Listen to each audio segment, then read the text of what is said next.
Hello दोस्तों, स्वागत है आप सभी का हमारी एक और कहानी में। मेरा नाम राहुल है और मेरी उम्र 22 साल है। मैं दिखने में बेहद स्मार्ट हूँ। ये कहानी उस समय की है जब मैं मुंबई आया था, तो मैं कुछ बनने के सपने साथ लाया था।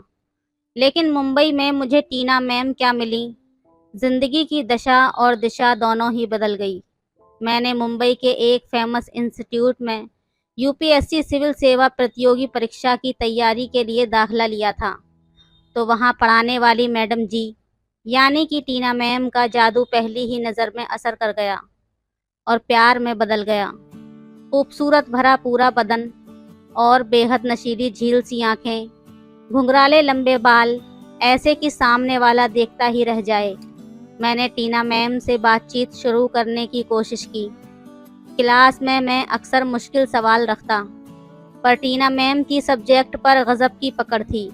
मैं उसे कभी भी अटका नहीं पाया, लेकिन मुझ में भी बहुत खूबी थी, इसलिए टीना मैम मुझे स्पेशल समझने लगी। उस दिन क्लास जल्दी ख़त्म हो गई थी। टीना मैम ने मुझको रुकने का इशारा किया।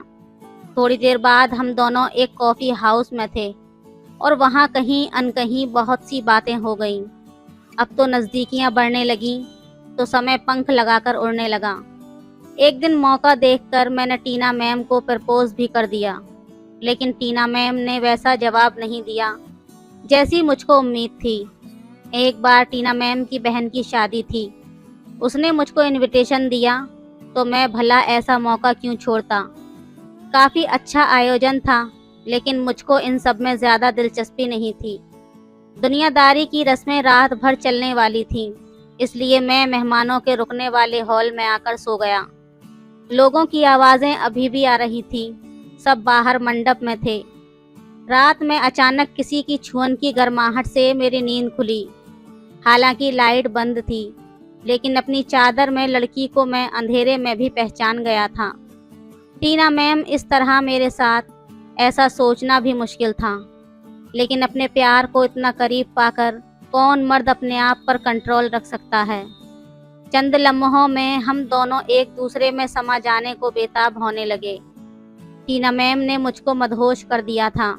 अपने करीब टीना मैम को पाकर मुझे जैसे स्वर्ग मिल गया। हम दोनों एक दूसरे में समा गए। जब तूफान थमा, तो टीना मैम वापस शादी की रस्मों में शामिल हो गईं और मैं उनकी खुशबू में डूबा रहा। कुछ दिन बाद ऐसे ही एक और घटना घटी। हुआ यूं कि तेज़ बारिश थी।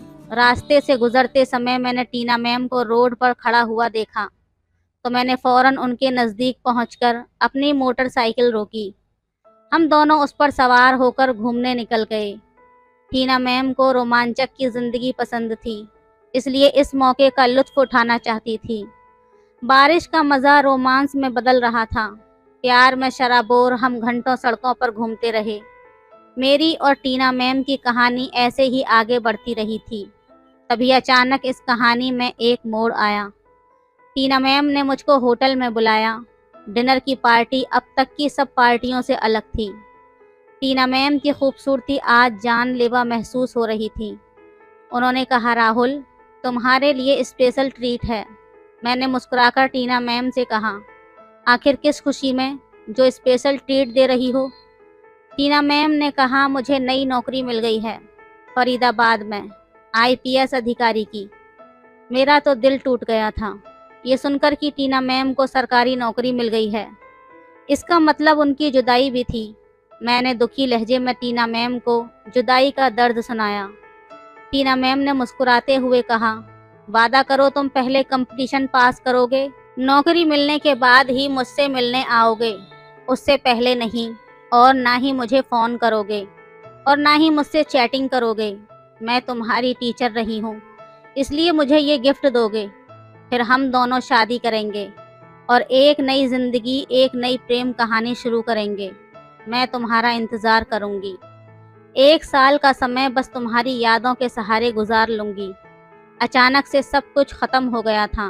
धीरे धीरे समय बीतने लगा। मैंने अपना वादा तोड़कर टीना मैम को कई बार फ़ोन भी किए, लेकिन उसने मीठी मीठी बातों से मुझे पढ़ाई पर ध्यान देने को कहा। मुझको भी ये बात चुभ गई। अब पूरा समय मैं अपनी पढ़ाई पर ध्यान देने लगा। प्यार में बड़ी ताकत होती है, इसलिए मोहब्बत की कोशिश इंसान से कोई भी काम करा लेती है। मुझको सरकारी विभाग में अच्छी नौकरी मिल गई। अब टीना मैम को पाने में कोई रुकावट नहीं थी। मैंने अपना वादा पूरा कर लिया था।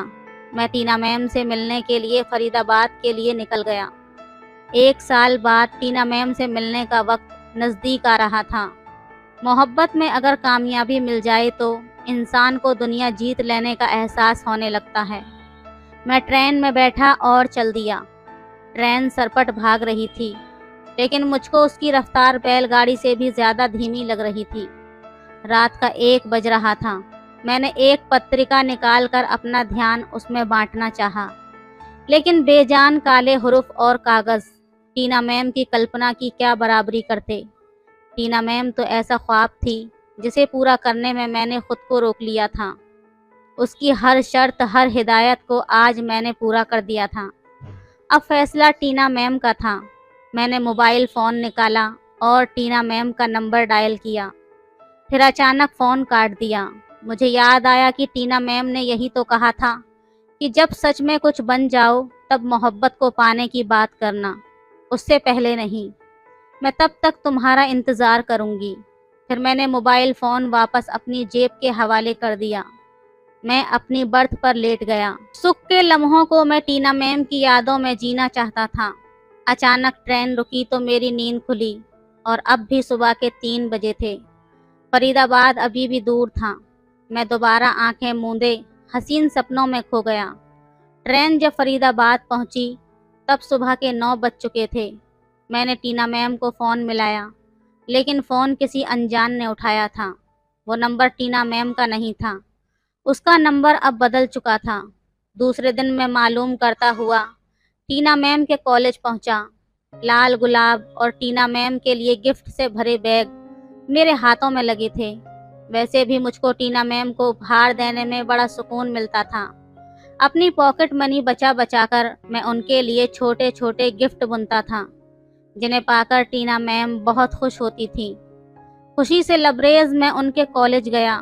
टीना मैम के रूम में पहुंचा तो मुझको देखकर वो उछल पड़ी। मिठाई का डब्बा आगे करके मैंने उन्हें खुशखबरी सुनाई थी। टीना मैम ने एक टुकड़ा मुंह में रखा और मुझको शुभकामनाएं दी। मुझ में भी सब्र कहाँ था। मैंने आगे बढ़कर उनका हाथ थाम लिया। प्लीज़ राहुल, ये सब नहीं, प्लीज़ रुक जाओ। अचानक टीना मैम ने सख्त लहजे में मुझको टोकते हुए रोका। निराश होकर मैंने पूछा, लेकिन यार अब तो मैंने अपना वादा पूरा कर दिया है, अब हम दोनों शादी करेंगे। मुस्कुराते हुए टीना मैम बोली, सॉरी राहुल, प्लीज़, मेरी सगाई हो चुकी है, अब ये सब बातें तुम भूल जाओ। क्या मतलब भूल जाऊं? मैं उन्हें घूरते हुए बोला। वो कहने लगी, मुझे तुम्हें भूलना होगा। वो सब तो मजाक की बातें थीं। 1 साल पहले कही गई बातें क्या अब इतने दिन बाद? तुम्हें तो मुझसे भी अच्छी लड़कियां मिलेंगी, मुस्कुराते हुए टीना मैम ने कहा। मैं उल्टे पैर लौट पड़ा। लाल गुलाब मेरे कदमों के नीचे कुचल रहे थे। मजाक की बातें शायद 1 साल में ख़त्म हो जाती हैं, मायने खो देती हैं। मैं समझाने की लाख कोशिश करने लगा, लेकिन वो नहीं मानी। फिर मैं वापस अपने घर की ओर चल पड़ा। लेकिन दोस्तों कहते हैं ना कि सच्चा प्यार किसी न किसी बहाने से आपको रोक लेता है। फिर टीना मैम ने मुझे पीछे से इशारा किया और बोली, रुको, मुझे थोड़ा वक्त चाहिए। मैंने टीना मैम को कहा, तुम्हारे पास आज रात तक का वक्त है, तुम मुझे बता देना। उसके बाद मैं वहीं पर एक कमरा लेकर रहने लगा। फिर अगले सुबह टीना मैम मेरे उस कमरे पर आईं और उसने अंदर आते ही मुझे अपने गले लगा लिया। उसके बाद टीना मैम ने मुझे बताया कि मेरी मंगनी तो हो चुकी है, लेकिन फिर भी मैं तुमसे प्यार करती हूँ। मेरे माँ बाप तुमसे शादी के लिए नहीं मानेंगे, क्योंकि तुम उम्र में मुझसे छोटे हो, इसलिए हम दोनों के पास एक ही रास्ता है। मैं तुम्हारे साथ भागकर शादी कर लूँगी। उसके बाद मैं भी प्यार में मजबूर था। मुझे भी भागकर शादी करनी पड़ी और मैं और टीना मैम ने भागकर शादी कर ली और अब हम दोनों खुशी खुशी अपना जीवन बिता रहे हैं। तो दोस्तों, ये थी आज की कहानी। कहानी आपको कैसी लगी हमें कमेंट करके ज़रूर बताएं। वीडियो अच्छी लगे तो लाइक करें, शेयर करें, सब्सक्राइब करें। धन्यवाद। सब्सक्राइब करें। मैंने जब से उस लड़की को देखा था, मेरे जज्बात बेकाबू होने लगे थे। उसे देखते ही मन में बड़े ही अजीब अजीब से ख्याल आने लगते। उसकी खूबसूरती मेरे दिल में पूरी तरह उतर चुकी थी। अब तो बस मन में एक ही इच्छा थी कि कब मुझे मौका मिले और कब मैं उसके साथ रात रंगीन करूं। और वो मौका मुझे बहुत जल्द मिल गया। मेरी पत्नी एक हफ्ते के लिए अपने अंकल के यहाँ चली गई। बस फिर क्या था, मैंने टीना को बताया कि मेरी पत्नी अपने अंकल के घर गई हुई है। अब हम दोनों के पास बहुत अच्छा मौका है। ये सुनकर वो भी बहुत ज़्यादा खुश हो गई, क्योंकि वो भी मेरे साथ वक्त गुजारने के लिए बेतहाशा तड़प रही थी। बस फिर क्या था, उस रात हम दोनों ने मिलकर। मेरा नाम राजेश है और मेरी उम्र 30 साल है। मैं एक हॉस्पिटल में कंपाउंडर का काम करता हूँ और मैं शादीशुदा हूँ और मेरा एक बेटा और एक बेटी भी है। हमारे हॉस्पिटल में एक लड़की काम करने आई थी। वो बहुत ही ज़्यादा खूबसूरत थी। उसका नाम टीना था। उसकी उम्र यही कोई 18 साल थी। एक तो कम उम्र, ऊपर से चढ़ती जवानी देखकर मैं तो बावला सा हो गया था। मैं तो ये भी भूल चुका था कि मैं एक शादीशुदा मर्द हूँ। जब वो पहली बार हॉस्पिटल में आई तो हॉस्पिटल में काम करने वाले मेरे सारे दोस्त और नर्स उसको देखते ही रह गए थे। फिर जब टीना की प्यार भरी नज़र मुझ पर पड़ी तो तब से मानो मैं तो मछली की तरह तड़प उठा था। हमारे हॉस्पिटल के सारे मर्दों में मैं ही एक शादीशुदा था। ऐसे में टीना पर मेरा जादू चलना किसी चमत्कार से कम नहीं था। पर अब जब ये चमत्कार हो गया था, तब से मैं सभी को आहें भरते देखकर खुद पर कुछ ज़्यादा ही नाज कर बैठा था। मैंने तो सपने में भी नहीं सोचा था कि उस एक नज़र पर टीना मुझ पर फिदा हो जाएगी। पता नहीं उस हसीना को मुझ में ऐसा क्या नज़र आया था जो मुझे अपना दिल दे बैठी थी। लंच करते वक्त मैं आहें भरता हुआ सबसे कह रहा था, भाई लोग, अब ये बेचारा दिल ही तो है। अब ये किसी पर आ जाए तो इसमें उस मासूम हसीना का क्या कसूर। मेरे इस मजाक पर सभी खिलखिलाकर हंस पड़े।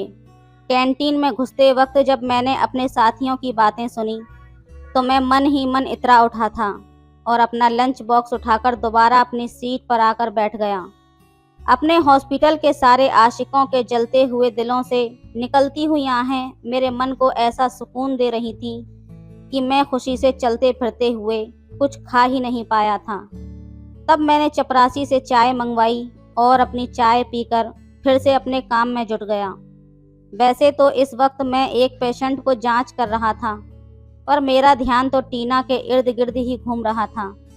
उसकी खूबसूरती, उसका गोरा बदन, तीखे नैन नक्श, सुलझे हुए बाल और उस पर मदमस्त चाल। सच में टीना एक ऐसा कंप्लीट पैकेज थी जिसके लिए जितनी भी कीमत चुकाई जाए कम है। अब तो टीना के सामने मुझे अपनी पत्नी पूजा की शख्सियत बौनी सी लगने लगी थी। वैसे पूजा में एक पत्नी के सारे गुण थे और मैं उसे प्यार भी करता था, पर टीना से मिलने के बाद मुझे लगने लगा था कुछ तो ऐसा है टीना में जो मेरी पत्नी पूजा में नहीं है। शायद मुझे टीना से इश्क वाला लव हो गया था, जो शायद उस वक्त कुछ ज़्यादा ही हो गया था, जो मैं अपनी पत्नी पूजा से करता था उससे भी ज़्यादा। इसलिए तो टीना मेरे मन में बसती जा रही थी।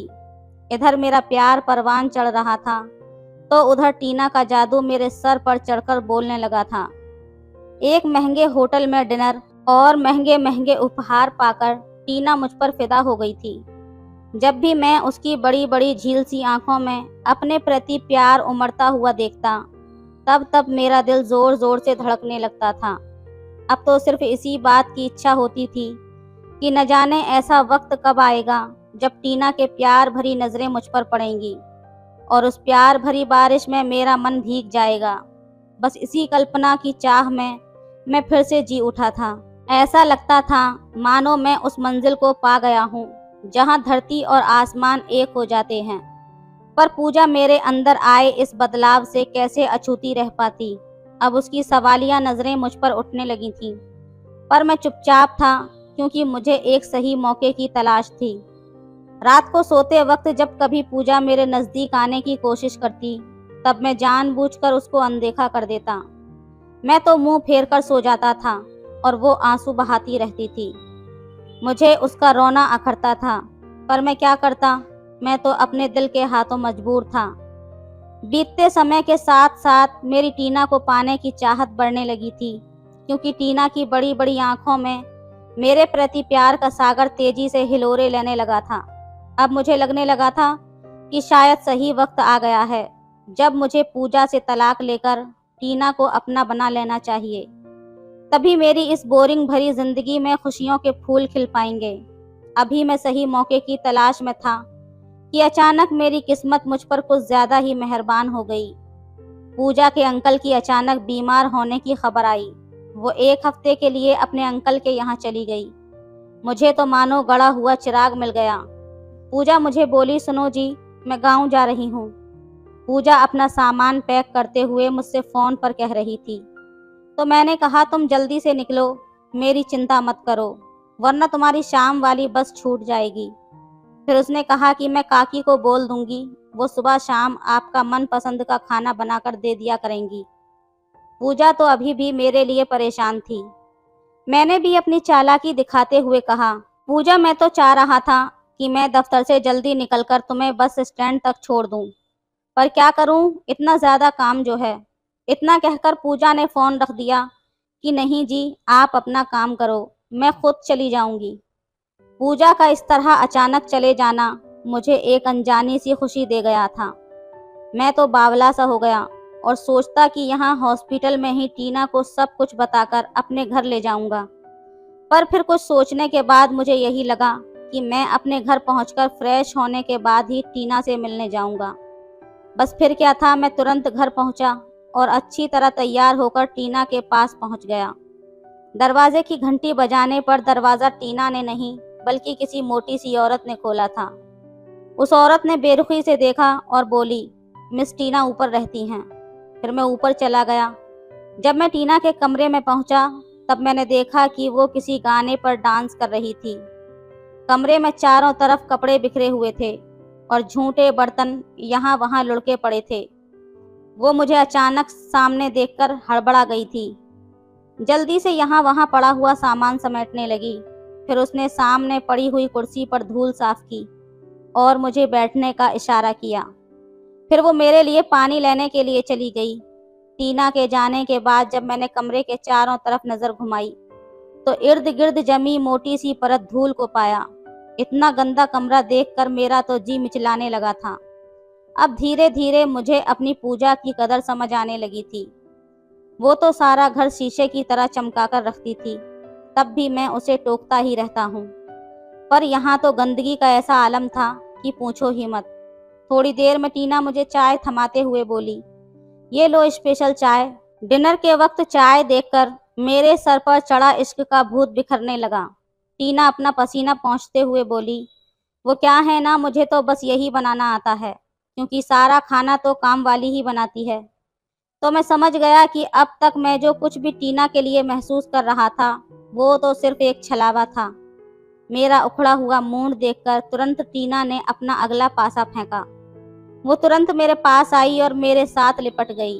मुझसे कहने लगी, मैं अब तुम्हारे बगैर नहीं रह सकती। तुम्हें देखते ही मेरे जज्बात बेकाबू हो जाते हैं। आज मेरा बहुत मन कर रहा है। वो मुझे मदहोश करने लगी थी। सच बताऊं तो मैं भी घर से इसी इरादे से आया था, लेकिन वहाँ के हालात देखकर और उसकी चाल देखकर मेरे सर से इश्क का भूत उतर गया था। लेकिन टीना के साथ वो सब करने की इच्छा ने मुझे अंधा कर दिया था। मैं फिर भी उसके साथ संबंध बनाना चाहता था। उसके बाद तो आप समझ ही सकते हैं।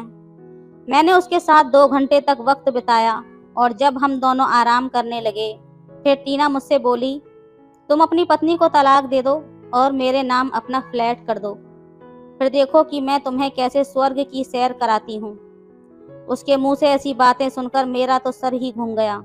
फिर मैंने कहा कि प्यार बिना शर्त के होता है टीना बेबी। मैं उस समय सिर्फ इतना ही कह पाया था। टीना ने हंसते हुए बोला कि आजकल कुछ भी मुफ्त में नहीं मिलता मिस्टर। हर चीज की कीमत होती है और हर किसी को कीमत चुकानी पड़ती है। टीना के प्यार का ये घिनौना रूप देखकर मैं तो टूट सा गया था और उसे धक्का देकर बाहर आ गया। टीना मुझे और कुछ कह पाती, तब तक मैं अपनी कार में बैठ चुका था। और मेरे इश्क वाले लब का भूत उतर चुका था। मैं जल्दी से अपने घर की ओर चल पड़ा। उस दिन मैंने सबक सीख लिया था कि आपकी भोली भाली पत्नी से ज़्यादा प्यार आपको दुनिया में कोई पराई औरत नहीं कर सकती, और वैसे सुख आपको कोई भी नहीं दे सकती जो आपकी धर्म पत्नी दे सकती है।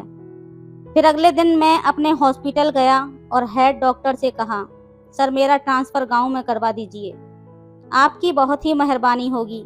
मैं सर का हर काम बहुत अच्छे से करता था। तो उन्होंने कहा, वहाँ गांव में ट्रांसफ़र करवा कर क्या करोगे?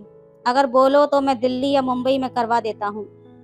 तभी मैंने अपने सर से ज़रा सी बात ऐसी कही, सर मेरी पत्नी गांव में गई हुई है, उसके अंकल की तबीयत बिगड़ी हुई है, और सर मेरा मन बिल्कुल भी यहाँ नहीं लग रहा उसके बिना। फौरन ही सर ने मेरे जज्बात को समझ लिया और मेरा ट्रांसफ़र गांव में करवा दिया। मैं भी अब टीना के चंगुल से दूर जाना चाहता था, क्योंकि वो प्यार नहीं सिर्फ अपना काम निकलवाना चाहती थी। अगले दिन मैं गांव आ गया और अपना नंबर बदल लिया और फिर अपनी पत्नी के पास आ गया। वो देखते ही मुझसे लिपट कर रोने लगी। मैंने उसे समझाया कि मैं आ गया हूँ ना, सब ठीक हो जाएगा। पूजा अब चुप भी हो जाओ। अब फिर दोस्तों रात हुई तो अपने बेटे और बेटी को सुला दिया। फिर मैं अपनी पत्नी से अपने रूठेपन के लिए माफ़ी मांगने लगा। तो उसने बोला, आप अपने ऑफिस की वजह से परेशान थे, इसलिए आपने मुझ पर ध्यान नहीं दिया, इसमें आपकी कोई गलती नहीं है। फिर मुझे बहुत बड़ा धक्का लगा ये सुनकर कि मेरी पत्नी कितना प्यार करती है मुझसे, और मैं इसको ही धोखा देने वाला था। खैर दोस्तों, मैं अपनी पत्नी से ये वादा किया कि अब से चाहे कुछ भी हो जाए, मैं उसे अकेला नहीं छोड़ूंगा। उसके बाद मैंने प्यार से अपनी पत्नी को गले लगा लिया। सच कहूँ तो मुझे अपनी पत्नी की बाहों में आज बहुत सुकून मिल रहा था। मैं उस चालाक लोमड़ी के चक्कर में अपनी वफादार पत्नी को खोने वाला था। ये सोच सोच कर तो मेरा दिमाग खराब होने लगा था। दोस्तों, जो प्यार हमारी अपनी पत्नी हमें दे सकती है, वो बाहर की कोई लड़की नहीं दे सकती। वो तो बस हमारे पैसों पर ही नज़र रखेगी। इसलिए अपने जीवन साथी के साथ हमेशा वफादार रहें। तो दोस्तों, ये थी आज की कहानी। आपकी क्या राय है इस कहानी पर, हमें कमेंट में ज़रूर बताएं। वीडियो अच्छी लगे तो लाइक करें, शेयर करें, सब्सक्राइब करें। धन्यवाद करें। मैं 18 साल की थी, लेकिन मुझे बड़ी उम्र के मर्द बहुत ज़्यादा पसंद थे। शादी हुई तो पति के बजाय ससुर पर आशिक हो गई। ससुर की खिदमत करने के बहाने उनको बार बार हाथ लगाती। मेरे ससुर काफ़ी रोमांटिक किस्म के इंसान थे। मैं उनके साथ वक्त गुजारने के लिए मचलती रहती। एक रात मेरा शौहर घर से बाहर था, तो मैं ससुर के कमरे में रेड कलर की नाइटी पहनकर चली गई। उन्होंने कहा, बहू मेरे पैर दबा दो, लेकिन मैंने लाइट ऑफ कर दी और पाँव दबाने के बहाने ससुर के साथ शादी की रात में दुल्हन बनी बैठी थी। मेरा दिल अपने शौहर की रोमांटिक बातें सुनने के लिए बड़ा बेताब था, जैसा कि हर लड़की का होता है। मैंने तो अपनी शादी के हवाले से बड़ा कुछ सोच रखा था कि शामिर कमरे में आएगा, मेरे पास बैठेगा, मुझसे मोहब्बत का इजहार करेगा। मैं अपनी आज की रात को यादगार बनाना चाहती थी। मैंने इस रात के इतने ख्वाब सजाए थे कि मैं बयान नहीं कर सकती। जब शामिर कमरे में आया तो मैं मन ही मन मुस्कुराई थी। दिल में गुदगुदाने वाले ख्यालात आने लगे थे। एक अजीब सी हलचल मचने लगी थी। शामिर मेरे पास आकर बैठ गया, एक नज़र मुझ पर डाली। मेरे चेहरे की मुस्कुराहट तो जैसे गायब ही नहीं हो रही थी। कहने लगा, तौबा तौबा, कितना बड़ा जुल्म है लड़कियों पर। उसकी ये बात मेरे लिए कुछ गैर मुनासिब थी। मैंने उसकी तरफ देखा तो वो मेरी भारी भरकम उरूसी लिबास को देख रहा था। कहने लगा, सोनिया जाओ यार, कपड़े बदल कर आओ, मुझे तो तुम्हें देखकर कुछ हो रहा है। पता नहीं तुम लड़कियां इतना भारी लिबास पहनकर इतने घंटे स्टेज पर बैठकर अपने सब्र का इम्तिहान क्यों देती हो? ऊपर से ये इतनी भारी ज्वेलरी, तुम्हें देखकर मुझे न जाने कुछ हो रहा है। उसके चेहरे पर बेजारी थी। कहने लगा, सोनिया प्लीज़, पहले तुम ये सब उतारो और एक आम से लिबास में मेरे पास आकर बैठो। ये सुनकर तो मेरा दिल बुझ सा गया था। मैं 4 घंटे पार्लर में लगाकर सिर्फ इसलिए तो तैयार हुई थी कि वो मुझे देखे और अपने होश खो बैठे, मेरी रोमांटिक अंदाज में तारीफ करे, मोहब्बत के जुमले बोलकर मुझे शराबोर करे। लेकिन उसकी बेजारी देखकर मैंने न जाने कैसे अपने आंसू जब्त किए थे। मैंने कहा, इतनी भी क्या जल्दी है शामिर, इस कमरे में एसी चल रहा है, मुझे तो गर्मी नहीं लग रही। मेरी बात सुनकर शामिर की आंखें हैरत से फैल गईं। कहने लगा, लेकिन मुझे तो उलझन हो रही है ना। सोनिया, जाओ शाबाश उतारो ये सब कुछ और एक सादा सा लिबास पहन कर आओ। मैंने तो न जाने क्या क्या सोच रखा था कि वो अपने हाथों से मेरी चूड़ियों को उतारेगा, मेरे माथे की बिंदिया को अपने प्यार भरी बातों के दौरान अपने हाथों से उतारे, मेरी तारीफ करते करते वो मेरे सारे जेवरात उतारे। लेकिन यहाँ तो ऐसा कुछ भी नहीं हुआ था। हाय रे मेरे मचलते अरमान। मेरी तो दोस्तों ने भी वेडिंग नाइट के बारे में बड़ा कुछ मुझे बता रखा था। शौहर शादी की रात प्यार का इजहार करते हैं, ऐसा कहते हैं वैसा कहते हैं, लेकिन शामिर तो बिल्कुल वैसा न था। बहरहाल मेरा दिल बुझ कर रह गया था। मैं अपने बेड से उठकर खड़ी हो गई। अलमारी में से एक सादा सा लिबास निकालकर मैं बदलने के लिए चली गई। जब मैं अपना मेकअप को धो रही थी तो मेरी आंखों से आंसू बह रहे थे। मैंने तो पार्लर वाली की जान खा ली थी कि देखो बड़ा अच्छा मेकअप करना, कि मेरा शौहर मुझे देखते ही मेरा दीवाना हो जाए। पार्लर वाली मेरी बात सुनकर हंस रही थी। जब तक वो मुझे तैयार करती रही मेरी तो जुबान चलती रही कि मैरून कलर की लिपस्टिक लगाना वो ज्यादा सूट करती है। देखो जूड़ा मत बनाना, चुटिया ही रहने दो, और बालों पर कलियों के गजरे जरूर लगाना। अपनी एक एक चीज सर से उतारते हुए मुझे सारी बातें याद आ रही थीं। टप टप आंसू मेरी आंखों से बह रहे थे। जब मैं बिल्कुल सादगी में आकर शामिर के सामने बैठी तो कहने लगा, शुक्र है अब कुछ इंसान लग रही हो। उसकी बात पर तो मैं तप कर रह गई थी। बहरहाल मेरी वो रात बहुत ही फीकी गुजरी थी, क्योंकि शामिर ने आम मर्दों की तरह मेरी तारीफ ही नहीं की थी, ना ही रोमांटिक भरे अंदाज में मोहब्बत भरा इजहार किया था जैसा कि मैंने सोचा था। शादी की सुबह जब मैं तैयार होकर कमरे से बाहर आई तो मेरे ससुर लाउंज में वहीं पर बैठे थे। मेरी सास उनके बराबर में बैठी थी। मेरे ससुर ने मेरी सास की कलाई पकड़ी हुई थी और उनके कान में न जाने क्या बात कर रहे थे। एकदम से ही मेरी सास हंसने लगी। ससुर कहने लगे, तुम्हारा हुस्न तो आज भी मुझ पर जादू जगाता है। रात को तुम इतनी प्यारी लग रही थी कि लग रहा था कि शामिर की नहीं बल्कि मेरी शादी हुई है। सच पूछो दिल की बेकरारी और भी ज्यादा बढ़ गई थी।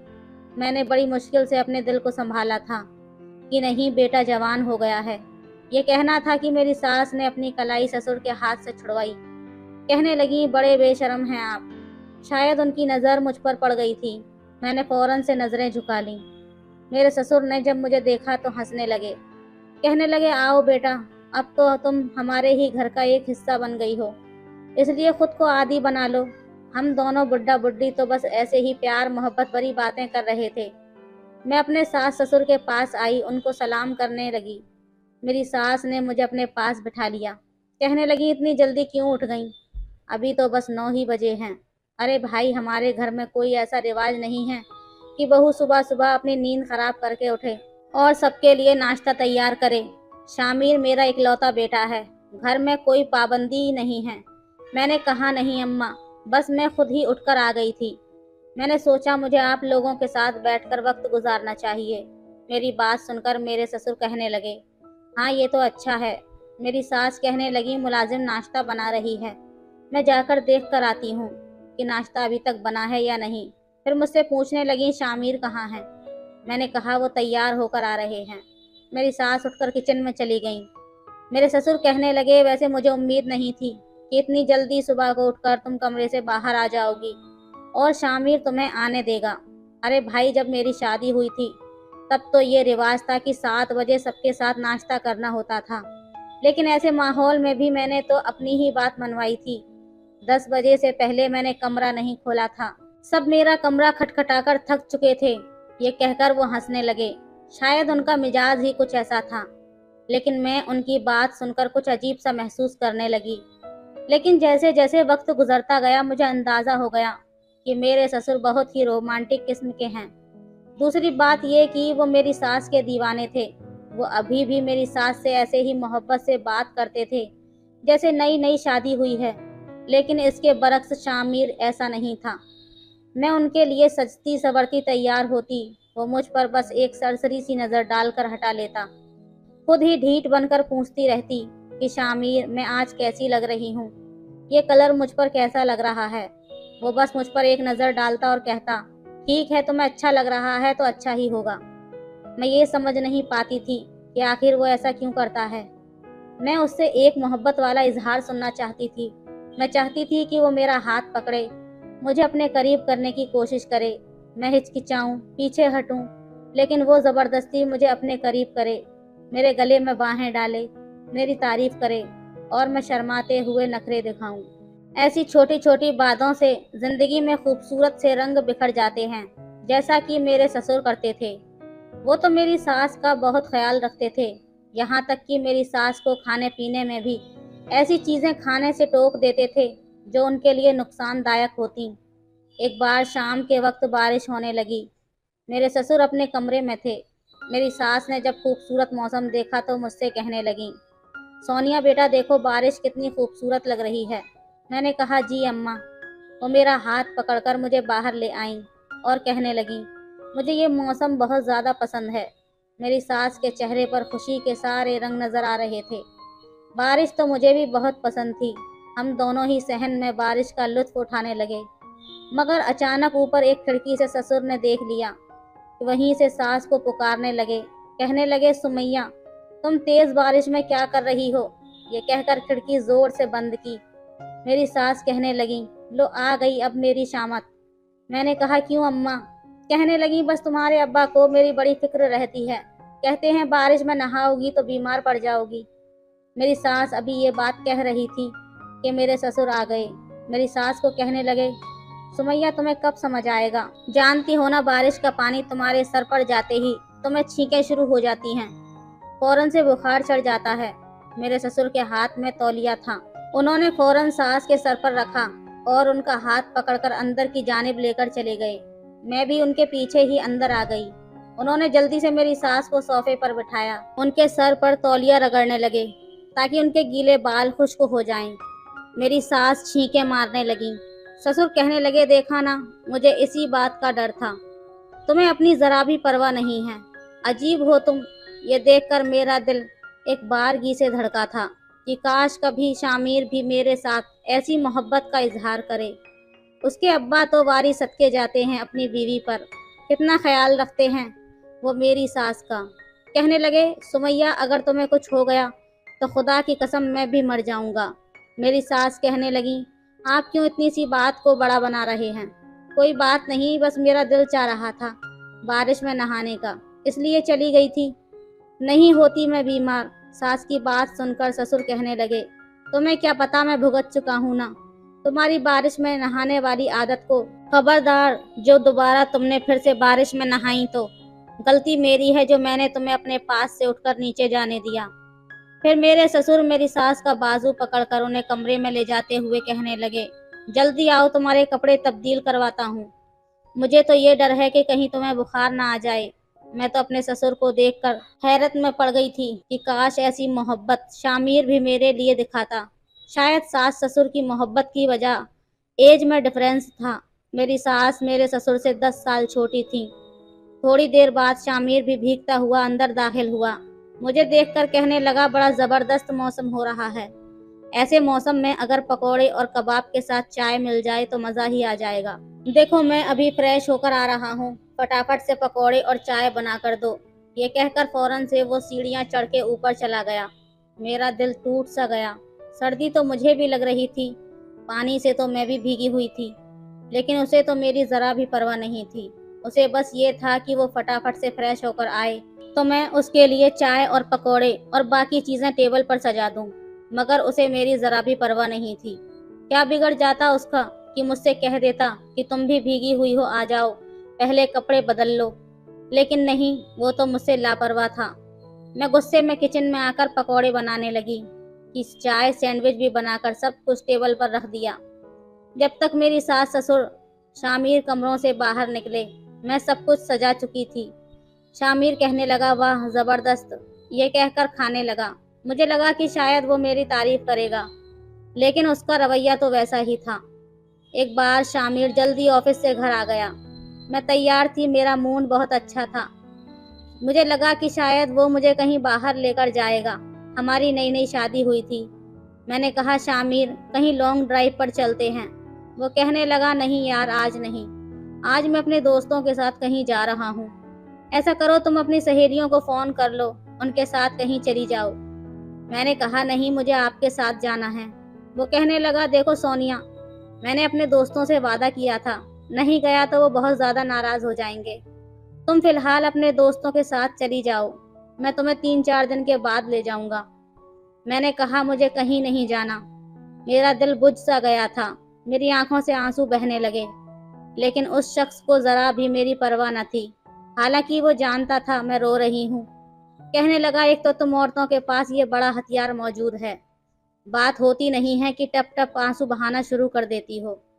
तो मैं समझा तो रहा हूँ, दोस्तों के साथ मेरी पहले से कमिटमेंट थी, तो मैं ले जाऊंगा 2-4 दिन में। ये कहकर वो चला गया।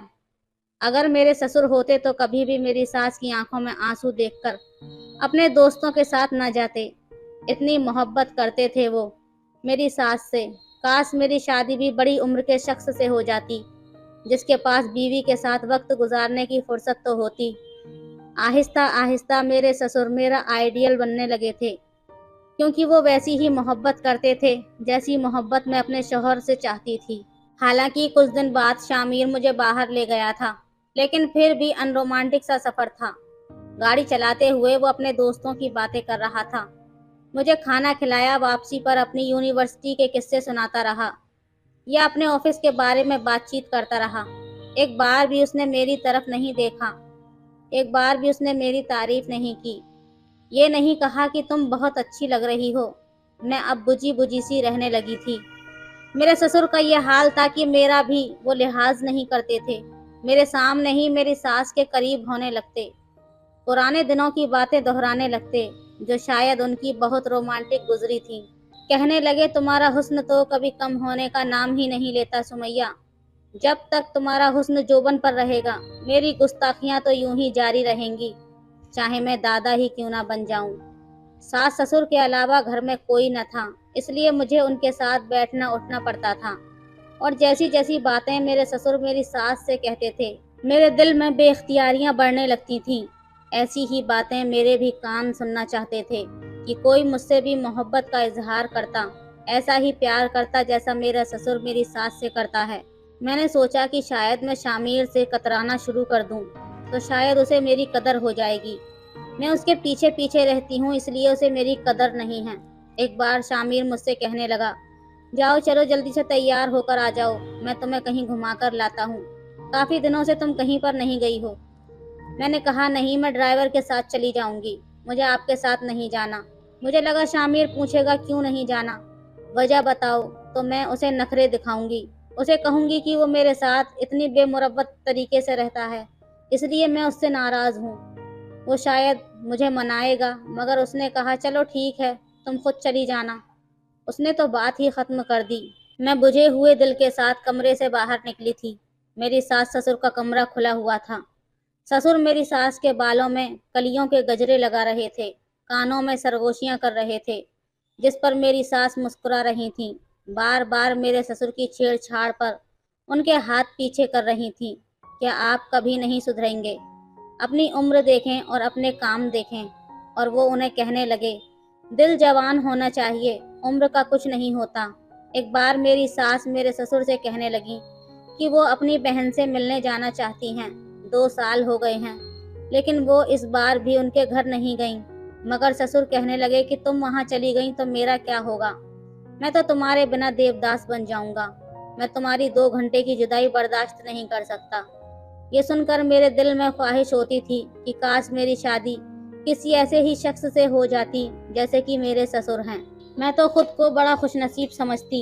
एक मेरा शौहर है, उसे मेरी कोई परवाह ही नहीं है। कहता है जाओ अपनी दोस्तों के साथ घूमा फिरा करो, अपनी लाइफ एंजॉय करो। खुद भी अपने दोस्तों के साथ रहना पसंद करता है। और एक मेरा ससुर है, जिसे मेरी सास के बगैर 2 घंटे रहना पसंद नहीं है। मैं अपने ससुर से इस कदर मुतासिर हो चुकी थी कि अंदर ही अंदर कहीं मुझे ये ख्वाहिश होने लगी कि वो मेरी सास को छोड़कर मेरी तारीफ करें। जैसी मोहब्बत का इजहार मेरी सास से करते हैं, वैसे ही लफ्ज मेरे भी कान सुना करें। मैंने अपने ससुर के आगे पीछे फिरना शुरू कर दिया, उनका हर काम मैं करने लगी। हालांकि पहले ये सब काम मेरी सास करती थी, जैसे ही वो लाउंज में आकर बैठे, मैंने फटाफट से चाय बनाई और अपने ससुर के सामने रख दी। मुझे चाय के कप के साथ देखकर वो कुछ हैरान हुए। कहने लगे, सुमैया किधर है? मैंने कहा, अब अम्मा को छुट्टी भी दे दें। कब से वो आपकी खिदमत कर रही हैं, अब आप मुझे अपनी खिदमत का मौका दें। ये सुनकर वो मुस्कुराने लगे। कहने लगे, हाँ ये तो ठीक कह रही हो, लेकिन क्या है ना कि मुझे उसके हाथ की चाय की आदत पड़ गई है। मैंने कहा, मैं भी बहुत अच्छी चाय बनाती हूँ, आप पीकर तो देखें। उन्होंने चाय का एक घूंट लिया और कहने लगे, वाह, तुम्हारे हाथ में भी तुम्हारी सास जैसा जादू है। बहुत अच्छी चाय बनाई है तुमने। अगर ये चाय तुम्हारे सास के हाथों से बनी होती तो मैं उसके हाथों को जरूर चूम लेता। ये कहकर वो चाय का कप होठों पर लगाने लगे और मैं अपने हाथों को देखने लगी, जिन्हें आज तक मेरे शौहर ने पकड़कर अपने होठों पर नहीं लगाया था, कभी मेरी तारीफ भी नहीं की थी। मेरी सास जब कमरे से बाहर आई और ससुर को चाय पीते देखा तो कहने लगी, शुक्र है आज आपने अपनी बहू के हाथ की चाय पी ली, वरना मैं यही सोच रही थी कि बाहर जाऊंगी, आपको चाय बनाकर दूंगी। उनके चेहरे से लग रहा था जैसे वो बहुत ज्यादा थकी थकी सी हैं। ससुर कहने लगे, अब ये मत समझना कि तुम्हारी छुट्टी हो गई है, आज तो बहू बनाकर ले आई है। मैंने चाय पी ली, लेकिन कल से चाय तुम ही बनाकर दोगी। अरे जो मजा तुम्हारे हाथ में है वो किसी और के हाथ में कहाँ। अब जब भी मेरे ससुर घर आते, मैं भागी दौड़ी उनके पास चली जाती, उनके हाथ से सामान पकड़ लेती, क्योंकि घर का राशन वही लेकर आते थे। मैं उनके हाथ से शॉपर पकड़ती, फटाफट शरबत का गिलास बनाकर उन्हें पेश कर देती। जब वो मेरे हाथ से गिलास लेकर पी लेते, लेकिन फौरन से सुमैया सुमैया कहने लगते। फौरन से मेरी सास को बुलाते, कहते, तुमने क्या बच्ची के सर पर अभी से जिम्मेदारी डाल दी? अरे भाई, कितनी बार कहा है, जब मैं बाहर से आता हूँ तो सबसे पहले अपना चेहरा मुझे दिखाया करो। तुम हो के कमरे में बैठी रहती हो। मेरी सास को आजकल शाम होते ही हल्का हल्का बुखार हो जाता था, उम्र का तकाजा भी था। मैंने कहा, अब्बा आप क्यों अम्मा के पीछे पड़े रहते हैं, मैं हूं ना, आप अम्मा को आराम करने दें। वो कहने लगे, ठीक है करे आराम, वैसे भी ये करती क्या है, सारा घर तुमने संभाल लिया है, बस इसे मुझे ही तो संभालना होता है, उस पर भी इसके नखरे हैं। मेरी सास कहने लगी, आपको संभालना ही मेरे लिए बड़ा मुश्किल है। उस पर मेरे ससुर की शोखियां उरूज पर जाने लगती। वो ऐसे ऐसे जुमले कहने लगते कि मैं शर्म से पानी पानी हो जाती, लेकिन अंदर ही अंदर ये ख्वाहिश भी जागने लगती कि कोई मुझसे भी ऐसा ही इजहार करे, ऐसी मोहब्बत करे। मेरे अंदर के जज्बात अब मेरे काबू से बाहर होने लगे थे। मैं रात भर अपने ससुर की बातों को सोचती रहती और उनसे तस्कीन हासिल करने की कोशिश करती। यही सोचती कि मेरी सास कितनी खुशनसीब औरत है, लेकिन शायद मैं नहीं हूँ। मेरी जिंदगी तो रूखी फीकी ही गुजर रही थी, क्योंकि शामिर बहुत ही अलग किस्म का इंसान है। उसे बीवी बस कुछ घंटे के लिए ही अच्छी लगती है, फिर तो वो यूं होता है जैसे उसका और मेरा कोई ताल्लुक ही नहीं है। वो कहता है, तुम अपनी जिंदगी जियो, मुझे मेरी जिंदगी जीने दो। क्या ये होती है शादी? मैं तो उस दिन रोने ही लग गई थी। अपने कमरे में बैठी रो रही थी कि जब मुझे सिसकियों की आवाज सुनाई दी। मैं हैरान थी कि ये कौन है जो हिचकियों से रो रहा है। मैं कमरे से बाहर आई तो मेरी सास फोन पर किसी से बात करके सिसकियों से रो रही थी। कहने लगी, फरीदा मैं क्या करूं, मेरी आंखें तरस गई हैं तुम्हें देखने के लिए। मैं जानती हूं कि कमाल भाई का फराज से झगड़ा है, इसलिए वो तुम्हें कभी भी मेरे घर नहीं आने देंगे। हालांकि फराज बहुत अच्छे हैं, उन्हें एतराज नहीं है कि मैं तुमसे मिलने के लिए आऊं, बस वो मेरे बगैर नहीं रह सकते। कहते हैं कि सुमैया मुझे कोई मसला नहीं है तुम्हारी बहन के घर जाने से, लेकिन तुम्हारा बहनोई मुझे बर्दाश्त नहीं करेगा और मैं तुम्हारे बगैर नहीं रह सकता। 4 घंटे के लिए जाओगी तो मैं यहाँ पर सूली पर लटक जाऊंगा। अब तुम बताओ मैं क्या करूं, मेरा दिल तड़प रहा है तुम्हारा चेहरा देखने को। जब से मुझे पता चला है कि तुम बीमार हो, तुम नहीं जानती मैं कितनी परेशान हूँ। तुम्हारे लिए वो अपनी बहन से बात कर करके फूट फूट कर रो रही थी। मुझे देखकर उन्होंने फोन से बात टाल कर फोन रख दिया। मैं उनके पास जाकर बैठ गई। मैंने कहा कि अब्बा कहाँ हैं? कहने लगी, अपने कमरे में होंगे। मैंने कहा, क्या बात है, आप रो क्यों रही हैं? वो कहने लगी, बेटा तुमसे क्या छुपाना, मेरी बहन बहुत बीमार है, मेरा दिल तड़प रहा है कि मैं उसे जाकर मिल लूं। लेकिन उसके मियाँ की तुम्हारे ससुर से किसी बात पर झगड़ा नाराजगी है, इसलिए उसका शौहर तुम्हारे ससुर को अपने घर में नहीं आने देगा। मुझसे मिलने पर तो ऐतराज नहीं होगा, लेकिन फराज को तुम जानती हो, उनका मिजाज कैसा है। मैं मुस्कुराने लगी। मैंने कहा, आप बहुत खुश नसीब हैं जो आपको अब्बा जैसे शौहर मिले हैं। वो कहने लगी, खुश नसीब हूँ मैं।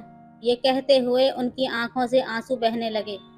वो कहने लगी, खुश नसीब तो तुम हो, मैं तो तुम्हें बड़ी रश्क भरी नज़रों से देखती हूँ। शुक्र है कि मेरा शामिर अपने अब्बा जैसा नहीं है।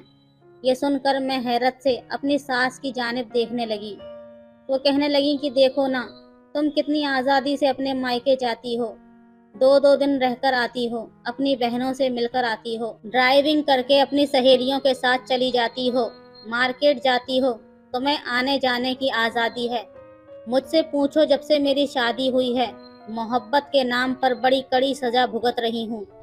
ठीक है, औरत मोहब्बत चाहती है, लेकिन मोहब्बत एक हद तक अच्छी लगती है। हद से ज़्यादा बढ़ जाए तो सांस लेना दूभर हो जाता है। तुम्हारे ससुर की मोहब्बत कुछ ऐसी ही है, दम घोंटने वाली, पाबंदियों से भरी हुई। उम्र के साथ साथ इंसान का मिजाज बदलने लगता है, औरत की शिद्दत में कमी आने लगती है, मर्द भी बदल जाते हैं, लेकिन तुम्हारे ससुर नहीं बदले। मेरा दिल चाहता है मैं भी आज़ादी से अपने मायके जाऊं, अपने बहन भाइयों से मिलूं, लेकिन फराज मुझे अपने अलावा किसी के साथ बर्दाश्त नहीं करते। मुझे जहाँ जाना है मैं फराज के साथ ही जा सकती हूँ, उनके बगैर कहीं भी नहीं। ये कहकर वो फूट फूट कर रोने लगी। कहने लगी, तुम नहीं जानती मैंने ये जिंदगी किस अजियत से गुजारी है। ये मोहब्बत नहीं होती कि आप किसी को बांध कर रख लो। कहने लगी, मैं अपनी मर्जी से कुछ खा भी नहीं सकती। फराज कहते हैं तुम ये मत खाओ क्योंकि मुझे पसंद नहीं। अपनी मर्जी से बारिश में नहा भी नहीं सकती क्योंकि वो कहते हैं कि तुम बीमार हो जाओगी। अपनी मर्जी से कुछ भी नहीं कर सकती, अपनी मर्जी से मैं सांस भी नहीं ले सकती। क्या ये मोहब्बत होती है? शादीशुदा जिंदगी में अपने सास की बातें सुनकर हैरान थी। जिस जिंदगी की ख्वाहिश मैं कर रही थी वो तो बहुत अजियतनाक थी। शुक्र है कि शामिर ऐसा नहीं था। मुझे अब अपने शौहर की कदर हुई थी। वो कहता था कि हर इंसान को आज़ादी से जीने का हक है। ठीक है, हम मियाँ बीवी हैं, लेकिन इसका मतलब ये नहीं है कि हम एक दूसरे पर हर वक्त मुसल्लत रहें। शायद मैंने उसकी मोहब्बत को समझा ही नहीं था। उसकी मोहब्बत के छोटे छोटे जुमले मुझे कभी नजर ही नहीं आए थे। मैं तो शायद अपने ससुर की ऊपरी मोहब्बत सुनकर वैसी ही मोहब्बत चाहने लगी थी। लेकिन अब मैंने खुदा का शुक्र अदा किया कि मेरे खुदा ने मेरे साथ अच्छा मामला ही रखा है। वैसे आपको किस तरह की मोहब्बत पसंद है? अपनी राय ज़रूर दें। तो दोस्तों, ये थी आज की कहानी। कहानी आपको कैसी लगी हमें कमेंट करके ज़रूर बताएं। वीडियो अच्छी लगे तो लाइक करें, शेयर करें, सब्सक्राइब करें। धन्यवाद। मैं सिर्फ 18 साल की थी जब मेरी शादी मेरे पति हिमेश के साथ हुई थी। हिमेश की शक्ल ज़्यादा अच्छी तो नहीं थी, लेकिन वो भी मेरी तरह जवान था। उसके घर में उसका एक बड़ा भाई और उसकी पत्नी रहते थे। उन लोगों की शादी को 5 साल हो गए थे और मेरा जेठ, जिसका नाम महेश था, वो मेरे पति से 5 साल बड़ा था। उसकी पत्नी बहुत ज़्यादा खूबसूरत थी, लेकिन मैं खूबसूरती में उससे भी आगे थी। मेरी सुहागरात थी तो मैं अपने कमरे में बैठी हुई थी जब मेरी जेठानी मेरे पास आई। मैंने अपनी जेठानी को नज़र भर के देखा। वो भी बहुत ज़्यादा खूबसूरत थी। उसने साड़ी को बहुत ही नीचे बांध रखा था और कमर मटका मटका कर चल रही थी। ऐसा लगता था कि जैसे उसको अपने ऊपर बहुत ज़्यादा गर्व है। और आकर मेरे पास बैठ गई। उसके हाथ में दूध का गिलास था। मुझे कहने लगी कि तुम दुनिया की सबसे ज़्यादा भाग्यशाली लड़की हो। मैंने कहा कि ऐसा क्यों? ऐसा भी क्या है? तो कहने लगी कि इस खानदान में मर्द अपनी औरतों से बहुत ज़्यादा प्यार करते हैं। तू भी यहाँ पर बहुत ज़्यादा खुश रहेगी। इस बात पर मैं हंस पड़ी। तो उसने कहा कि हाँ, मैं मजाक नहीं कर रही। इस खानदान के मर्दों को औरतों से बहुत ज़्यादा मोहब्बत है, बड़े चाव से रखते हैं औरतों को। लेकिन हाँ, तुझे भी सब कुछ सोच समझ के करना होगा। देवर जी की कोई बात न टालना। अगर तू उनको खुश रखेगी तो वो भी तुझे खुश रखेगा।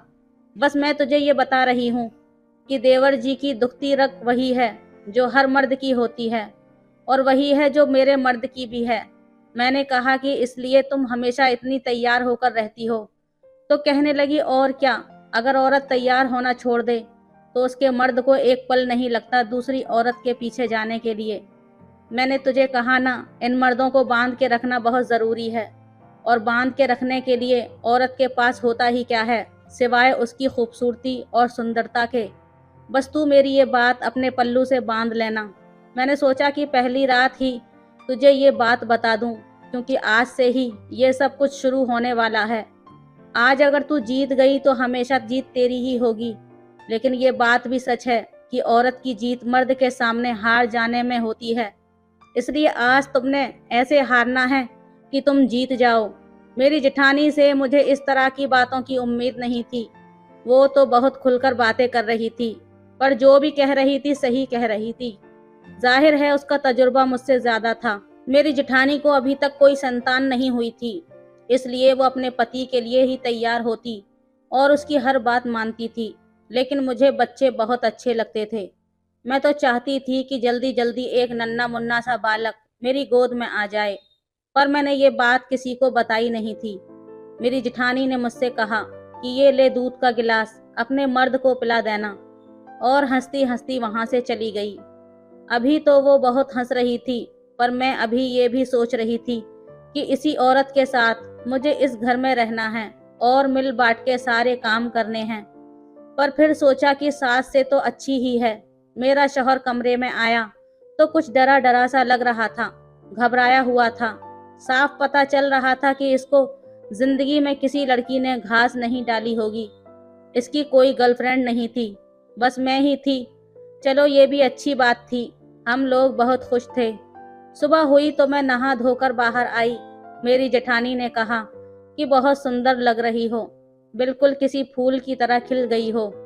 आओ मैं तुम्हें इस घर की रसोई दिखा देती हूँ।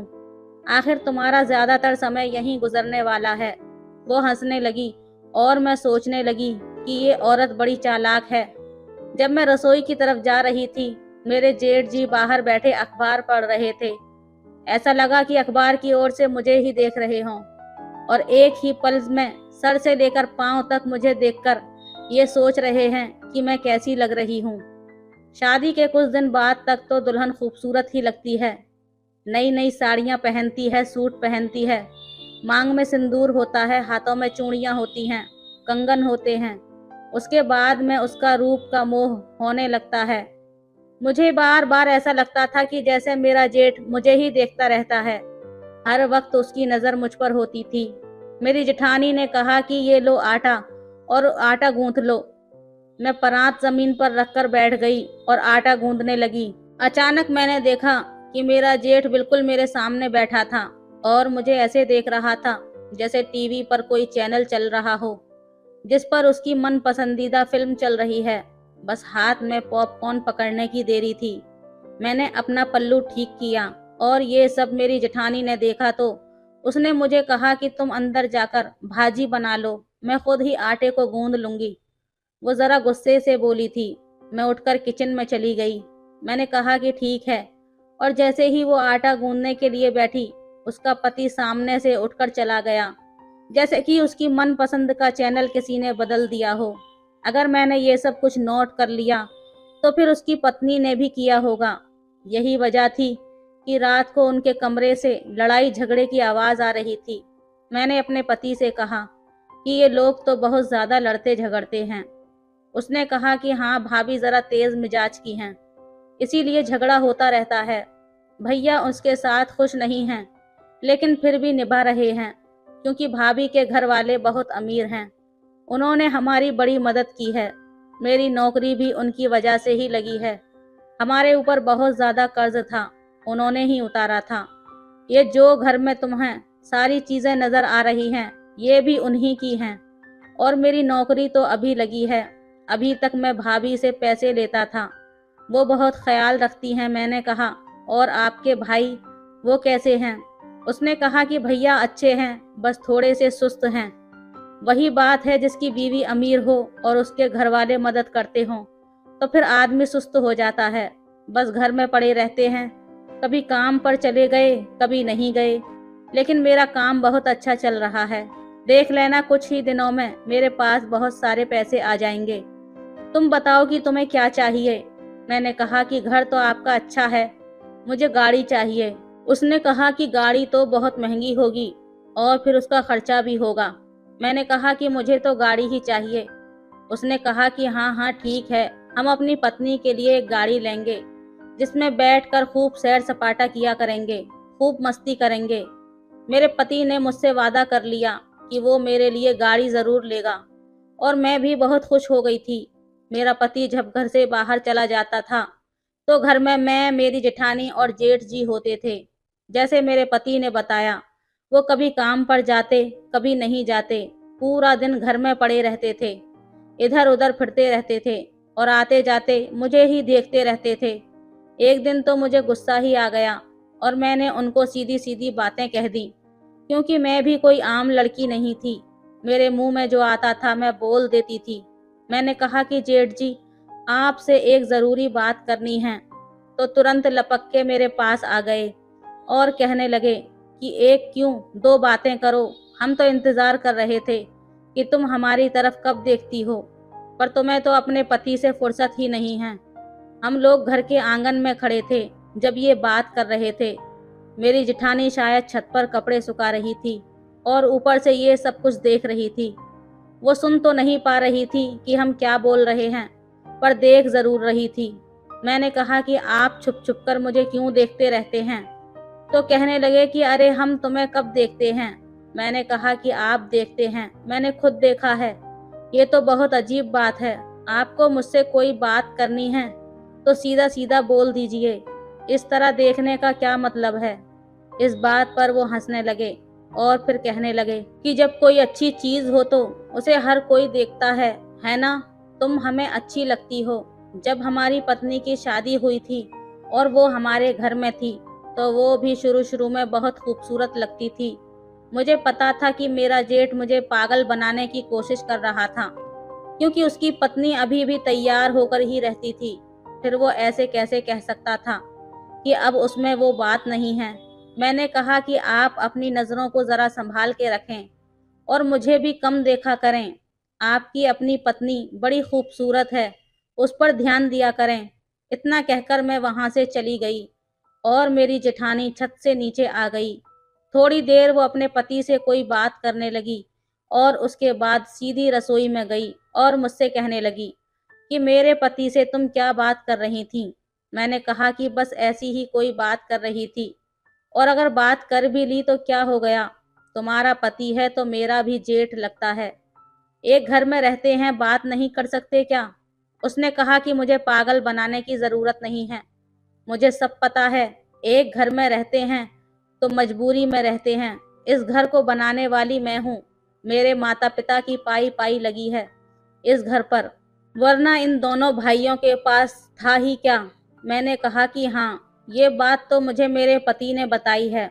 उसने कहा कि बस तुम मेरे पति से दूर रहो और ये ना समझना कि मैं तुम्हें ये बात तुम्हारी नफरत में कह रही हूँ, तुम्हारे फायदे की बात है। मेरे पति से दूर रहना ही तो तुम्हारे लिए अच्छा होगा। शायद वो मेरे फायदे की ही बात कह रही थी, लेकिन मुझे तो गुस्सा आ गया, क्योंकि अगर देखा जाए तो इस घर में मेरे मुकाबले में तो यही थी। इसका पल्ला भारी था।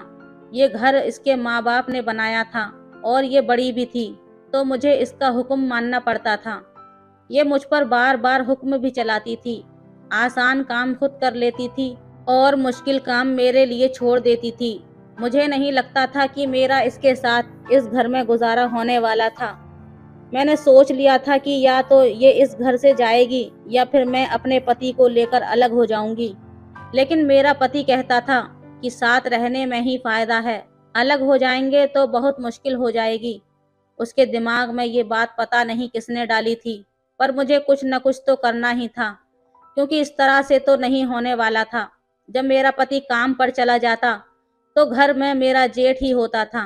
एक दिन मेरी जेठानी मुझसे कहने लगी कि मैं अपने घर जा रही हूँ, तुम भी मेरे साथ चलो। मैंने कहा मैं क्यों आपके साथ चलूं, आपके घर वालों से मेरा क्या रिश्ता है, मुझे नहीं जाना।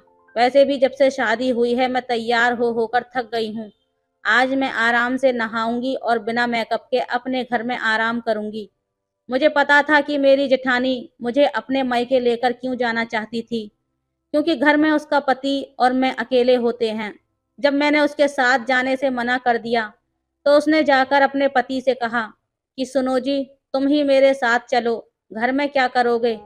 वो लोग तुम्हारे भी संबंधी हैं, कभी उनसे भी व्यवहार रख लिया करो, कभी मिल लिया करो। उसने कहा कि मेरा कहीं जाने का दिल नहीं कर रहा, आज मेरी छुट्टी है। उसने कहा कि वो छुट्टी तो उन लोगों की होती है जो काम धंधे पर जाते हैं, आपकी तो रोज ही छुट्टी होती है। उसने कहा कि हाँ, बस रोज छुट्टी होती है ना मेरी, तो मुझे आराम करने दे। तू मेरे आराम से क्यों जलती है? जा अपने माँ बाप के घर जा। मैं बड़ी हैरान होती थी कि ये लोग तो ऐसे लड़ते हैं जैसे एक दूसरे के दुश्मन हैं, लेकिन दुनिया वालों के सामने ऐसे बने हुए थे कि जैसे एक दूसरे के बिना रह नहीं पाते। मेरी शादी पर एक दूसरे से ऐसे बातें कर रहे थे, ऐसा लग रहा था कि दुनिया की सारी मोहब्बत बस इन्हीं को है। और मैं भी बड़ी हैरान हुई थी। मैंने कहा था कि काश मेरा पति भी मुझसे ऐसे ही प्यार करे जैसे मेरा जेठ और मेरी जेठानी से करता है। लेकिन मेरे पति को काम से फुर्सत ही कहाँ थी। सुबह जाता था तो रात के अंधेरे में घर आता था।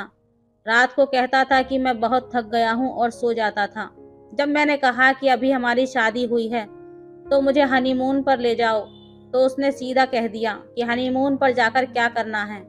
मेरे पास इतने पैसे नहीं हैं, पैसे भी लगेंगे और फायदा क्या है? मैंने कहा कि हनीमून पर लोग फायदे के लिए नहीं जाते, हनीमून तो जरूरी होता है। और हमारे घर में कौन से सास ससुर हैं जो हमें रोकेंगे? हमें तो आज़ादी है, हम तो जा सकते हैं। सोचा तो यही था कि इस घर में मुझे किसी बात की परवाह नहीं होगी, क्योंकि ना मेरी सास है ना ससुर जी हैं। लेकिन मेरे पति और मेरी जेठानी ने ये कसर पूरी कर दी थी, क्योंकि मेरा पति मुझे कहीं लेकर नहीं जाता था। वो कहता था कि मेरे पास इतना वक्त ही नहीं है, और वक्त होता तो कहता कि मेरे पास पैसे नहीं हैं। इधर मेरी जेठानी भी मुझ पर हुक्म चलाती थी। मैं अपने पति की मोहब्बत के लिए तरस कर रह गई थी। कितनी अजीब बात थी, कोई दूर से देखे तो यही सोचे कि उनकी तो अभी शादी हुई है, इनको तो एक दूसरे से फुर्सत ही नहीं होगी। और यहाँ पर यह हालत थी कि मेरा पति इस मामले में लापरवाह था। मेरी माँ कहा करती थी कि मर्द दो तरह के होते हैं, एक वो मर्द जिनको अपनी पत्नी से फुर्सत नहीं मिलती और वो हमेशा अपने बारे में सोचते रहते हैं, उसके करीब आने के लिए मरते हैं। और एक ऐसे मर्द होते हैं जो सब कुछ बहुत नाप तोल के करते हैं, उनको अपने काम से ज्यादा प्रेम होता है और वो काम करना चाहते हैं। पत्नी को भी रखते हैं लेकिन उसे अपने सर पर सवार नहीं करते। मुझे लगता था कि मेरा पति दूसरा वाला था, लेकिन ऐसा पति के साथ मेरी जिंदगी अच्छी कैसे गुजरती? मैं तो अभी जवान थी, मुझे तो मेरे पति का साथ चाहिए था। लेकिन उसने कहा कि ये वक्त हमारे लिए बहुत ज़रूरी है, अगर हमने अभी मेहनत नहीं की तो हम बाद में पछताएंगे। और पति का प्रेम ये नहीं होता कि वो बस अपनी पत्नी के पास बैठे उसे प्यार करता रहे। अच्छा पति वो है जो उसकी सारी ज़रूरतों का ख्याल करे। और उसके लिए पैसे की ज़रूरत है तो अभी पैसा कमाना ही ज़रूरी है। पर धीरे धीरे मेरे जज्बात बदलने लगे और फिर मेरे पास एक ऑप्शन भी था कि मेरा जेठ ऐसा इंसान था कि अगर मैं उसे एक इशारा करती तो वो मेरे कदमों में बैठ जाता। कुछ दिन बाद फिर ऐसा ही हुआ कि मैं घर में अकेली थी और मेरा जेठ भी। उसने ही मुझे अपने कमरे में बुलाया और कहने लगा कि पानी पिला दो। मैं पानी का गिलास लेकर गई। जब मैंने गिलास उसे पकड़ाया तो उसने मेरी बाजू ही पकड़ ली। करना तो मुझे ये चाहिए था कि मैं उसके मुंह पर थप्पड़ दे मारती और कहती कि ये क्या हरकत है, तुमने मेरी बाजू क्यों पकड़ी है? लेकिन मैंने भी अपने आप को उसके हवाले कर दिया। शाम हुई तो मेरी जेठानी आई। वो कभी भी अपने मायके जाती तो रात को नहीं रुकती थी, इसलिए शाम में उसने आना ही था। कहने लगी कि पूरा दिन क्या करती रही हो तुम? मैंने कहा कि खाना बना दिया था और उसके बाद मैं सो गई थी। कहने लगी कि मेरा पति क्या कर रहा था? मैंने कहा कि मुझे नहीं पता, मैं तो अपने कमरे में आकर सो गई थी। वो मुझसे पूरी रिपोर्ट मांग रही थी। जाहिर है उसे भी अपने पति के बारे में पता था, लेकिन मैं मन ही मन हंस रही थी कि अब तुम रिपोर्ट मांगो या रिपोर्ट कार्ड, जो होना था वो हो गया है। ऐसा कोई दिन नहीं गुजरता था जब वो दोनों पति पत्नी आपस में झगड़ा नहीं करते थे। उनके झगड़े की वजह से हम लोग आधी आधी रात तक जागते रहते थे, क्योंकि इतने शोर में नींद नहीं आती थी। माना कि जिंदगी गुजारने के लिए पैसों की जरूरत होती है, लेकिन जब आप किसी जवान लड़की से शादी करो तो आपको ये पता होना चाहिए कि उसकी भी कोई ज़रूरत है, और फिर शादी करता ही क्यों है आदमी। मेरे पति को ये सब कुछ नहीं पता था। अब बहुत देर हो चुकी थी, क्योंकि मैंने इस रिश्ते का चोर दरवाज़ा तलाश कर लिया था और मैं वहाँ चली भी गई थी। एक दिन मेरे पति का मूड बहुत अच्छा था। कहने लगा कि मेरे पास एक बहुत बड़ा प्रोजेक्ट था और मेरा पहला प्रोजेक्ट वो ख़त्म हो गया है और अब मेरे पास वक्त ही वक्त है। अब मैं तुम्हें सारा टाइम दूंगा और हम दोनों अपनी ज़िंदगी को बहुत अच्छे तरीके से गुजारने की कोशिश करेंगे। वो बोल रहा था और मुझे उसकी आवाज़ ही नहीं आ रही थी। मैं तो जेठ जी के सपनों में खोई हुई थी। उसने कहा, क्या बात है, तुम मेरी बात ध्यान से नहीं सुन रही? तो मैंने कहा कि मैं बहुत थक गई हूँ, मुझे नींद आ रही है। उसने कहा, क्या यार, आज तुम सोने की बात करती हो, अब मुझे कोई काम नहीं है। मैंने कहा, हाँ, लेकिन मुझे बहुत नींद आ रही है। आपकी जेठानी को अपने पति से झगड़ा करने के अलावा और कोई काम नहीं है। सारे घर का काम मुझे करना पड़ता है। मेरे पति ने कहा, काम को क्यों याद कर रही हो, तुम तो जवान हो, मैं तुम्हारे लिए अच्छी सी चाय बनाकर लाता हूँ। थोड़ी देर आराम कर लो, तुम बिल्कुल फ्रेश हो जाओगी। फिर उसके बाद जो मैं कहूँ वो बोल रहा था। मैंने कहा, नहीं, मुझे चाय नहीं पीनी, मुझे इतनी अच्छी नींद आ रही है, मेरी नींद उड़ जाएगी चाय पीने से, मुझे सोने दो। मैं तो अपने पति से बदतमीजी करने लगी और सो गई। उसको भी समझ आ गई थी कि शायद मैं नाराज हूँ, लेकिन ये नाराजगी नहीं थी। अब मुझे उसकी कोई ज़रूरत नहीं थी। एक दिन मैं सुबह उठी तो मेरा पति और मेरी जेठानी नाश्ते के टेबल पर बैठे नाश्ता कर रहे थे। मेरी जेठानी ने मेरे पति के लिए नाश्ता बनाया था। वो मुझे देखकर किचन में चली गई तो मेरे पति ने कहा, मेरे लिए नाश्ता बनाने का काम तुम्हारा है, भाभी जी का नहीं। मैंने कहा, उसने बना दिया तो क्या हुआ, मैं भी तो इतने सारे घर के काम करती हूँ। मेरे पति ने कहा, घर तुम्हारा ही है, लेकिन आजकल तुम्हें नींद बहुत ज़्यादा आती है। अब मेरा पति मेरे पीछे पीछे फिरता था, लेकिन अब मुझे उसकी कोई ज़रूरत नहीं थी और शायद उसे ये बात जल्दी समझ आ गई थी। एक रात मैं सो रही थी, जब मैंने करवट बदली तो मेरी आंख खुल गई और मैं ये देखकर हैरान रह गई कि मेरा पति मुझे देख रहा था। मैं तो डर ही गई थी। मैंने कहा कि आप क्या कर रहे हैं, मुझे इस तरह क्यों देख रहे हैं? कहने लगा कि कुछ नहीं, बस ये बताना चाहता था कि मैं जो इतने दिन से तुमसे दूर था, तुम्हारे लिए ही था, क्योंकि मुझे पता है कि पैसे के बिना जिंदगी नहीं गुजरती। मैंने कहा, ये तो ठीक ठाक बात है, चलो सो जाओ, कल बात करेंगे। मैं मुंह दूसरी तरफ करके सो गई और इस बात पर वो सोचने लगी कि ये मुझे इतना गौर से क्यों देख रहा था। कुछ दिन से मेरे पति को मुझ पर बहुत ज्यादा प्यार आ रहा था, मेरे पीछे पीछे फिर रहा था, लेकिन फिर मुझे पता था कि इसका यही काम है। इसको मेरे से ज्यादा, इस रिश्ते से ज्यादा पैसे कमाने की पड़ी है, तो बस फिर यहाँ ही लगा रहे। पर एक दिन मैं ये देखकर हैरान रह गई कि मेरा पति जब घर आया तो मेरी जेठानी उसके साथ थी। वो सुबह से घर पर नहीं थी। मुझे लगा कि अपने मायके होगी, लेकिन वापस उसके साथ आई तो मैंने कहा था, मेरे पति के साथ कहाँ गई थी? कहने लगी, मैं तो उसके साथ कहीं भी नहीं गई थी, मुझे वापस आना था और ये उधर से गुजर रहा था, तो मैंने कहा कि मुझे अपने साथ लेता जा। मैंने कहा, अच्छा। वो कहने लगी कि अगर मैं तुम्हारे पति के साथ आ गई तो तुम्हें ये बात बुरी लगी क्या? मैंने कहा, नहीं, ऐसी बात नहीं है, मैं तो यूं ही पूछा था। उसने कहा, हाँ, ऐसी बात को कभी दिल पर लेना भी नहीं, क्योंकि जब मेरी शादी हुई थी तो तुम्हारा पति सिर्फ 17 साल का था। मैंने उसके साथ बहुत समय गुजारा है, बहुत उसके कपड़े इस्त्री किए हैं, खाना बनाकर दिया है, उसे कॉलेज भेजा है। मेरे लिए वो मेरे छोटे भाई जैसा है, जैसे मेरा पति तुम्हारे बड़े भाई जैसा है। मेरी जेठानी ने ये बात क्या कही? मैं खड़े होकर पानी पी रही थी, पानी मेरे गले में ही फंसकर रह गया।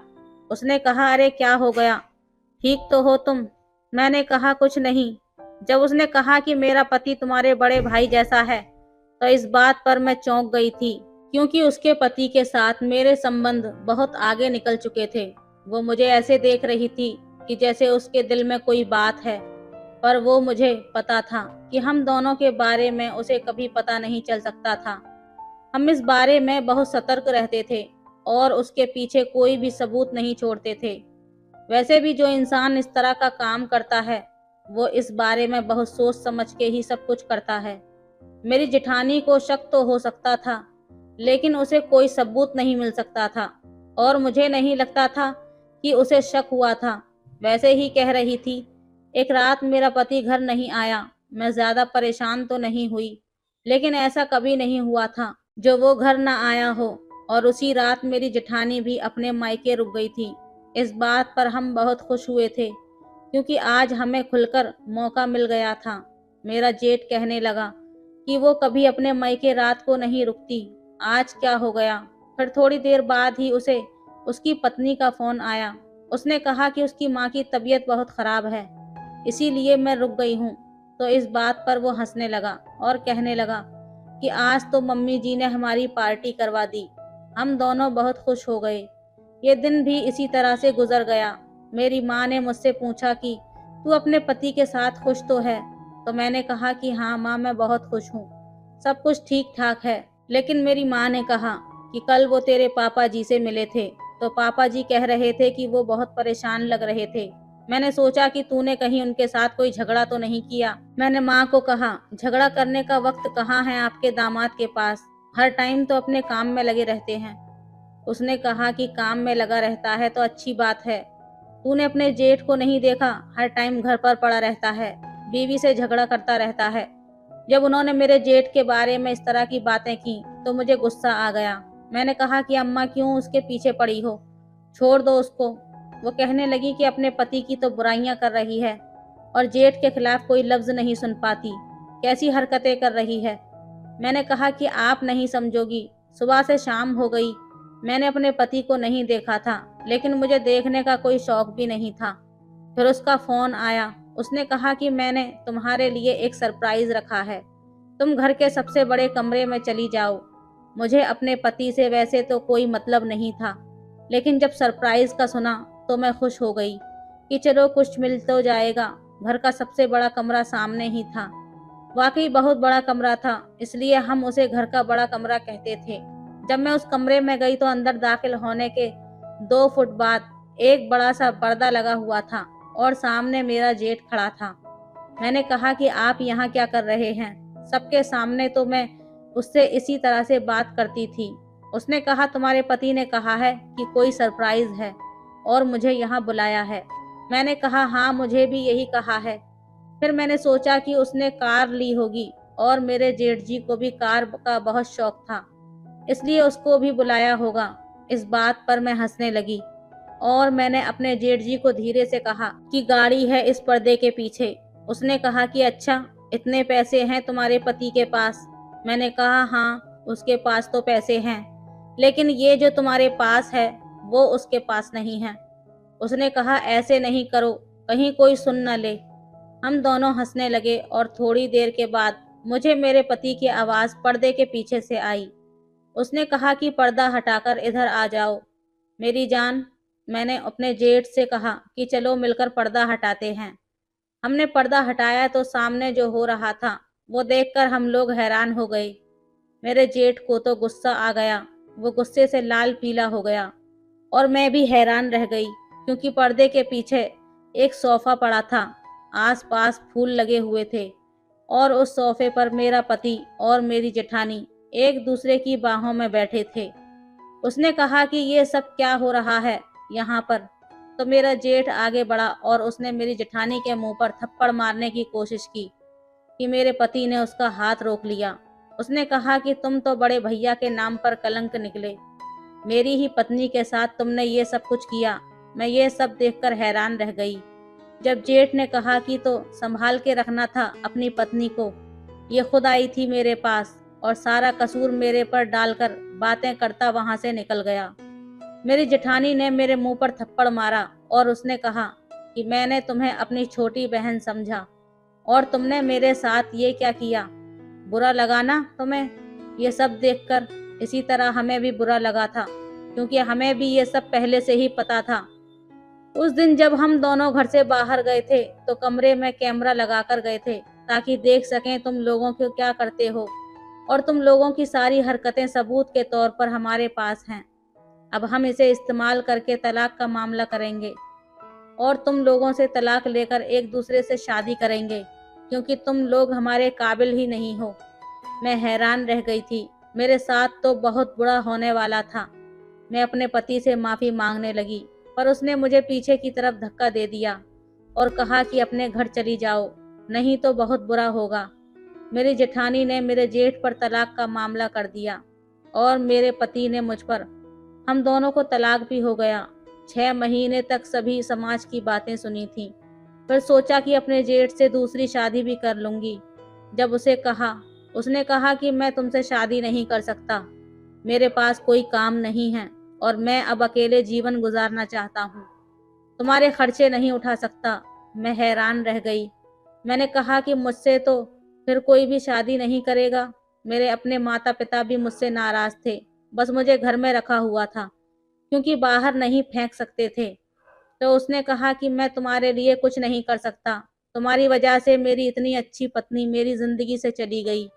वो मेरे सारे खर्चे भी उठाती थी। मुझे तो अभी भी यकीन नहीं आ रहा था कि ये वो आदमी था जिसने कहा था कि मैं कभी तुम्हारा साथ नहीं छोड़ूंगा।